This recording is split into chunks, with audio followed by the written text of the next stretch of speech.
ನಮಸ್ತೆ ಸ್ನೇಹಿತರೆ, ಇವತ್ತಿನ ವಿಡಿಯೋದಲ್ಲಿ ಉತ್ತರ ಕರ್ನಾಟಕದ ಪ್ರತಿ ಮನೆಯ ರುಚಿಯಾಗಿರುವ ಚೌಳಿಕಾಯಿ ಪಲ್ಯನ ಹೇಗೆ ಮಾಡೋದು ಅಂತ ನೋಡೋಣ. ಮೊದಲಿಗೆ ನಾನಿಲ್ಲಿ 1/4 kg ಚೌಳಿಕಾಯಿನ ಈ ರೀತಿ ಸಣ್ಣದಾಗಿ ಕಟ್ ಮಾಡಿ ಇಟ್ಕೊಂಡಿದ್ದೀನಿ. ಈಗ ಒಂದು ಮಿಕ್ಸರ್ ಜಾರ್ಗೆ ಹುರ್ಕೊಂಡಿರೋ ಶೇಂಗಾ, ಪುಟಾಣಿ ಹಾಗೆ ಹುರಿದಿರೋ ಎಳ್ಳು, ಅದಕ್ಕೆ ಸ್ವಲ್ಪ ನೀರು ಹಾಕಿ ಮಿಕ್ಸಿ ಮಾಡ್ಕೊಳ್ಳೋಣ. ತುಂಬ ಸ್ಮೂತಾಗೇನು ಬೇಡ, ಸ್ವಲ್ಪ ತರಿಯಾಗೇ ಇರಲಿ. ಈಗ ಇದನ್ನು ಸೈಡಲ್ಲಿ ಎತ್ತಿಟ್ಕೊಳ್ಳೋಣ.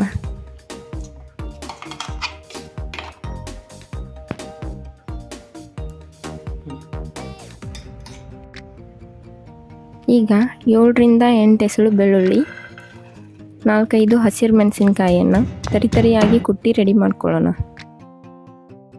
ನೀವು ಬೇಕಿದ್ದರೆ ಇದನ್ನು ತರಿಯಾಗಿ ಮಿಕ್ಸಿ ಮಾಡಿದರೂ ನಡೆಯುತ್ತೆ. ಟೈಮ್ ಇದ್ದರೆ ಈ ರೀತಿಯಾಗಿ ಮಾಡ್ಕೊಳ್ಳಿ. ಈಗ ಕಟ್ ಮಾಡಿಟ್ಕೊಂಡಿರೋ ಚೌಳಿಕಾಯಿಗೆ ಸ್ವಲ್ಪ ನೀರು ಹಾಕಿ ಚೆನ್ನಾಗಿ ತೊಳೆದು ಒಂದು ಪ್ಯಾನ್ನಲ್ಲಿ ಹುರ್ಕೊಳ್ಳೋಣ.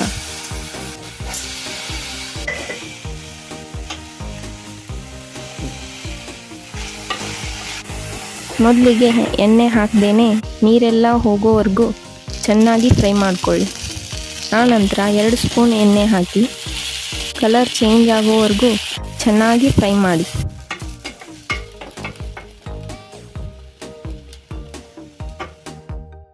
ಆಮೇಲೆ ಇದನ್ನು ಒಂದು ಪಾತ್ರೆಗೆ ತೆಗೆದಿಟ್ಕೊಂಡು ಈಗ ಅದೇ ಪ್ಯಾನ್ಗೆ ಸ್ವಲ್ಪ ಎಣ್ಣೆ ಕಾದ ನಂತರ ಜೀರಿಗೆ, ಸಾಸಿವೆ, 2 ಸಣ್ಣದಾಗಿ ಕಟ್ ಮಾಡ್ಕೊಂಡಿರೋ ಈರುಳ್ಳಿ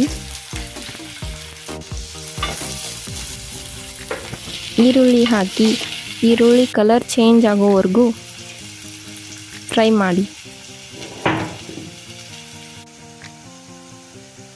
ನಂತರ ಕುಟ್ಟಿ ಇಟ್ಕೊಂಡಿರೋ ಹಸಿರು ಮೆಣಸಿನಕಾಯಿ ಪೇಸ್ಟ್ ಹಾಕಿ 2 ನಿಮಿಷ ಫ್ರೈ ಮಾಡಿ. ಈಗ ಸಣ್ಣದಾಗಿ ಕಟ್ ಮಾಡ್ಕೊಂಡಿರೋ 2 ಟೊಮೆಟೊ ಹಾಕಿ ಮಿಕ್ಸ್ ಮಾಡಿ. ಈಗ ರುಚಿಗೆ ತಕ್ಕಷ್ಟು ಉಪ್ಪು ಹಾಕಿ ಟೊಮೆಟೊ ಸಾಫ್ಟ್ ಆಗೋವರೆಗೂ ಹುರ್ಕೊಂಡು ನಂತರ ಚಿಟಿಕೆ ಅರಿಶಿನ, ಅರ್ಧ ಸ್ಪೂನ್ ಧನಿಯಾ ಪುಡಿ, 1 ಸ್ಪೂನ್ ಅಚ್ಚಕಾರದ ಪುಡಿ ಹಾಕಿ ಚೆನ್ನಾಗಿ ಮಿಕ್ಸ್ ಮಾಡಿ 2 ನಿಮಿಷ ಬೇಯಿಸಿ. ಈಗ ಆಗಲೇ ಮಿಕ್ಸಿ ಮಾಡ್ಕೊಂಡಿರೋದನ್ನು ಸೇರಿಸ್ಕೊಂಡು ಚೆನ್ನಾಗಿ ಮಿಕ್ಸ್ ಮಾಡಿ.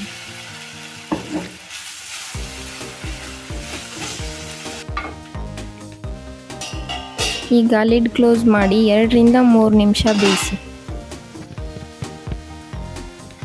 ನಂತರ ಇದಕ್ಕೆ ಅರ್ಧ ಸ್ಪೂನ್ ಗರಂ ಮಸಾಲ,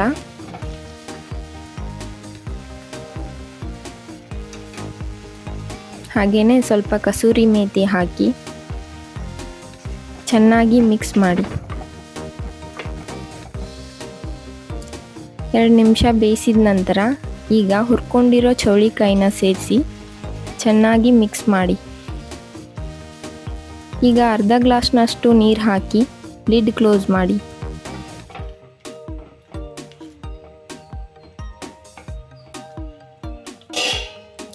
ಎರಡರಿಂದ 3 ನಿಮಿಷ ಬೇಯೋದಕ್ಕೆ ಬಿಡಿ.